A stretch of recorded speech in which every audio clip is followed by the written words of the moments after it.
बिस्मिल्लाहिर्रहमानिर्रहीम, अस्सलाम वालेकुम, welcome to my channel. Hope कि आप सब ठीक होंगे। बहुत सारी दुआ आपके लिए और आपकी फैमिली के लिए। अल्लाह पाक आपको हमेशा खुश रखे, सेहत और सलामती के साथ रखे। मैं रेहाना रज़ा और आप देख रहे हैं मेरा यूट्यूब चैनल। कल शाम और आज के दौरान 2-3 दफ़ा मुझे ये मैसेज रिसीव हुआ कि शैला रज़ा साहिबा जो है वो दुआ ज़हरा को लेकर उनके वालिदैन के घर पहुंच गई और उनसे मुलाकात करी।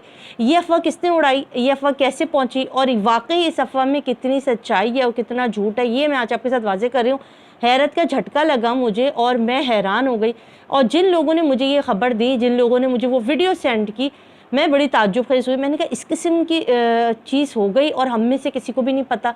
कल से आज तक में सबसे पहले ये न्यूज़ आनी चाहिए थी शाहिद भाई के पास, मुमताज़ जमाली के पास। बहुत सारे ऐसे कराची के यूट्यूबर्स या रिपोर्टर्स जो शुरू से इस केस के अंदर थे, उन तक ये खबर ब्रेक होनी चाहिए थी। अगर इतनी बड़ी बात हुई है कि मेहदी साहब के घर जो है वो दुआ ज़हरा को लेकर शेल्टर होम से शैला रज़ा साहब पहुंची, तो हमारे इल्म में तो चले दिए, फिर भी इन लोगों ने नींद बनाई अभी तक वीडियो। अच्छा, इसकी तस्दीक के लिए जिन साहब ने वीडियो चढ़ाई थी, एक ऐसा चैनल जो बोंगियाँ चलाते हैं और अक्सर उनके पास से जो छोटी मोटी वीडियोस ही आती हैं और इस तरह की फ़जूल चीज़ें ही आती हैं, उनको मैंने पर्सनली मैसेज किया और मैंने उनसे इस बात की तस्दीक करवाई। मैंने कहा किसी के पास ये न्यूज़ नहीं आई, आपके पास कहाँ से आई? अच्छा, मैंने पहले मेहदी साहब से कंफर्म नहीं किया, मैंने कहा पहले मैं इन्हीं से पूछ लूँ। तो उन्होंने कहा ऐसा हमने सुना था और ये था। जब मैं समझ गई कि ये फ़ेक न्यूज़ है और ये सिर्फ व्यूज़ लेने के लिए ये सारा किस्सा किया गया, तो इंतहाई ताज्जुब, और मैंने उनसे वो वीडियो भी डिलीट करवा दी। मैंने कहा देखिए इससे क्या होगा, इससे हमारे दुश्मनों को और इस चीज़ें बहुत प्रोपेगेंडा करने को मिलेगा। शैला रज़ा साहिबा क्यों लेकर जाएंगी दुआ ज़हरा को मेहदी साहब के घर पर? उनके पास ये अथॉरिटी नहीं है। इस चीज़ को समझें। अभी कुछ दिनों से मैसेज आ रहे हैं कि शैला रज़ा साहिबा कहाँ चली गई, वो इस केस के अंदर थी, आज वो क्यों नहीं इस केस पे बात करती हैं। देखिए उन्होंने जितना काम इस केस के लिए किया, उन्होंने जितना इस केस को हाईलाइट करना था उन्होंने किया, अपने हिस्से का काम उन्होंने किया। उन्होंने ना सिर्फ प्रेस कॉन्फ्रेंस ली, जिस वक्त मेहदी साहब इस केस के लिए अदालत जाते थे, शैला रज़ा साहिबा भी साथ होती थी। हत्ता कि जिब्रान नासिर साहब को पर्सनली उन्होंने फ़ोन किया, उनसे रिक्वेस्ट की कि इस केस को देखिए, इस केस के ऊपर बात कीजिए, इसको ले लीजिए। ये सारा कुछ शैला रज़ा साहिबा ने किया। अब ये केस अदालतों में है। अब कुछ काम अदालत के हैं ना, जो काम जज साहब करेंगे, जो काम वकला करेंगे, जो काम कानून बनाने वाले करेंगे, वो काम शैला रज़ा साहिबा तो नहीं करेंगे। उनके पास इस तरह के लाखों केस आते हैं और वो इसी तरह जिन केस के अंदर उनको लगता है कि इसको हाईलाइट होना चाहिए या इसके ऊपर काम होना चाहिए, वाकई कोई गलती है, कोई जुर्म हुआ है। आप देखिए उम्मे हानी का केस भी इसके बाद उन्होंने हाईलाइट किया, उसके लिए ख़ास तौर पे उन्होंने प्रेस कॉन्फ्रेंस की। उसके फ़ादर को, अब मैं ख़ुद आपको बता रही हूँ, मेरी उम्मे हानी के फ़ादर से जब बात हुई थी तो उन्होंने कहा कि शैला रज़ा साहिबा ने मेरे साथ बड़ा ताउन किया, मेरी बच्ची के लिए उन्होंने पूरे केस के ऊपर काम किया। हत्ता कि जिब्रान नासिर साहब को भी उन्होंने फ़ोन किया और मेरा रेकमेंड किया और मैं उनसे जाके मिला। ये सब शैला रज़ा साहिबा ने किया। आज आप लोग इसलिए कहते हैं कि शैला रज़ा साहिबा नहीं आती, तो वो उनके पास एक काम नहीं है, डेली बेसिस पर वो इस तरह के केस पे काम कर रही होती हैं। कुछ केसेस ऐसे होते हैं जो वाकई जिसके अंदर सुनवाई बड़ी ज़रूरी होती है, जो समझ में नहीं आ रहे होते। बहुत सारे केस में उन फैमिली से रब्ता हो जाता है, बात हो जाती है, ये सारे हैं। अब इस तरह की वीडियो बना लेने से क्या होगा? इस तरह की वीडियो बना के आपने चढ़ा तो दी है, अब इससे नेगेटिव चीज़ क्या जाएगी? इससे होगा कि शैला रज़ा साहिबा ने खुफिया तौर पर मुलाकात कराई, क्योंकि अभी बच्ची लाहौर से जो है वो अदालत के अंडर आई है।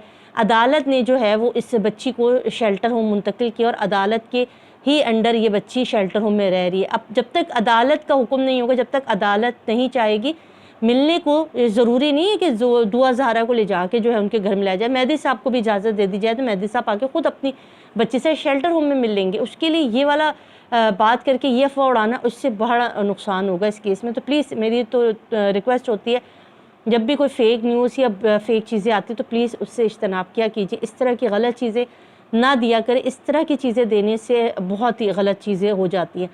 अब रही बात, बहुत सारे सवालात ये भी जन्म लेते हैं कि आखिर मेहदी साहब ने बच्ची की कस्टडी के लिए क्या किया। अब तक मेहदी साहब, बहुत सारे आपने देखा होगा जो झूठे यूट्यूबर्स थे, जो मुखालफीन थे, जो ज़हीर गैंग के साथ थे, उन्होंने एक प्रोपेगेंडा भी किया कि बाप को मिलना नहीं चाहता या बाप बहुत दफ़ा गया, बच्ची ने मिलने से इनकार कर दिया। तो ये सब एक फ़ेक है, एक झूठ है।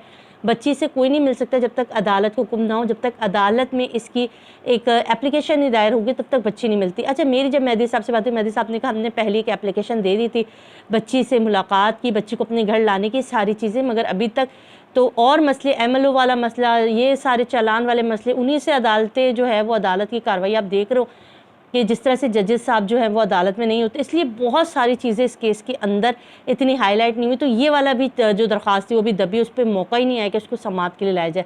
انہوں نے کہا تھا کہ میں نے ایک اور اپلیکیشن دائر کرنی ہے جس کے اندر ہم بچی سے ویکلی ملنے کے اوپر بات کریں کہ ہمیں پرمیشن ہونی چاہیے ماں باپ کو کہ ہمارا ویکلی طور پر ایک دن بنا دے کہ ہم اس دن جا کے اپنی بچی سے ملاقات کر سکیں۔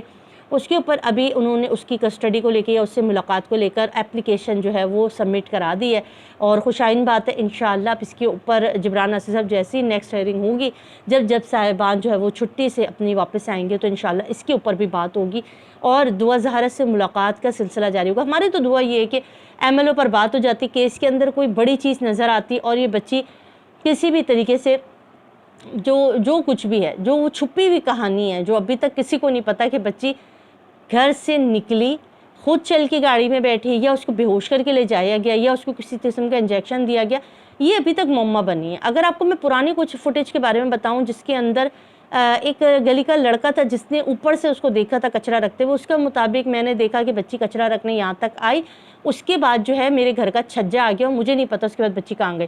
وہاں میں موجود کہنے والوں نے بھی کہا تھا کہ مزدور بیٹھے ہوئے تھے جو بورنگ کا کام کرا رہے تھے، ان میں سے کسی نے بھی بچی کو نہیں دیکھا۔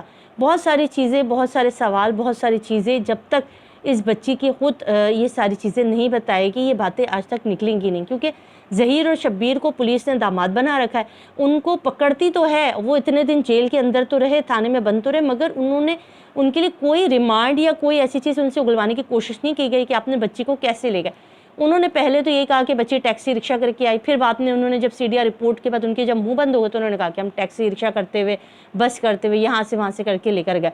یہ ابھی تک معمہ ہے کہ بچی خود چل کے گاڑی میں بیٹھی یا بچی کو وہاں پر موجود پہلے سے ہی کوئی موجود جس نے اس کو ایسا انجیکشن یا کوئی ایسی چیز دی جس سے بچی جو ہے وہ اس کا دماغ معاف ہو گیا اور وہ بچی گاڑی تک چلے گئی۔ یہ بڑی باتیں ہیں جو ابھی آہستہ آہستہ کھلیں گی۔